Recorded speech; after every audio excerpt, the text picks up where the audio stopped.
Right, so this is a little different here. The age-old question, much like where does Prime's trailer go, subspace, whatever, is why is this Galvatron figure not the same as it was in the cartoon? The reason that being is because when the animation models were being finalized, or the other way around. Right, let me backtrack a minute. Right, so the first 2 years, the animation models were based on the figures.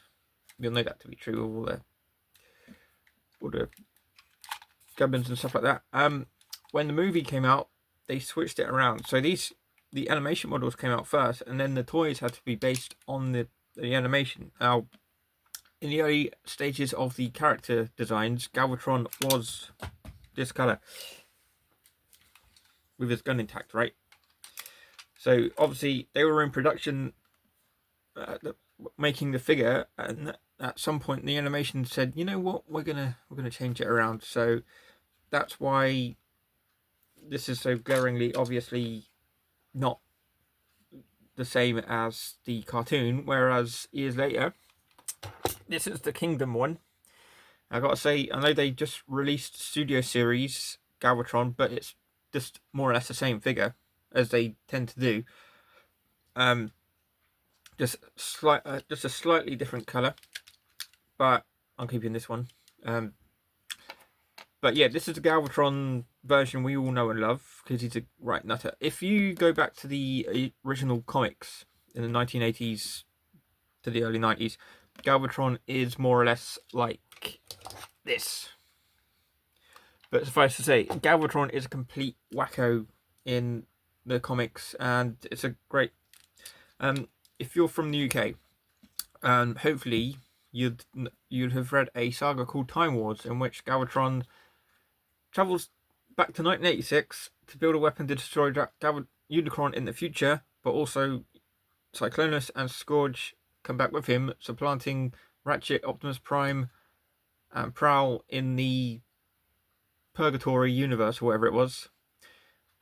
It gets confusing. I mean, you'll have to read it to even make sense of it. I've read it a dozen times. I can't even make sense of it. But the great thing is the Wreckers are in that, which is like Springer and Rack and Ruin and Impactor and guys like that. It's a really great set of stories to read.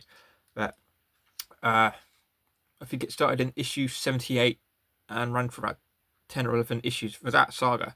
But for almost 200 issues, there was a Time Wars kind of epic that ran that long.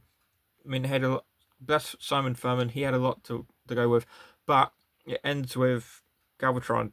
I'm not going to spoil any. I mean, you can read it yourself on Transformers Wiki, I guess. But it's a great read. I mean, I try and read it every now and then, but anyway, I've kind of backtracked but anyway, this is the Galvatron we all know and love. Complete nutter. Leonard Nimoy voiced him in Transformers the movie, and at the time Frank Mugger had already recorded a voice for Galvatron, and I guess the voice actors said to Leonard, just go with it, just do what you want. So we got that big voice of Galvatron, which is quite fitting. So I'm going to leave you with that cool looking image right there, and thank you again.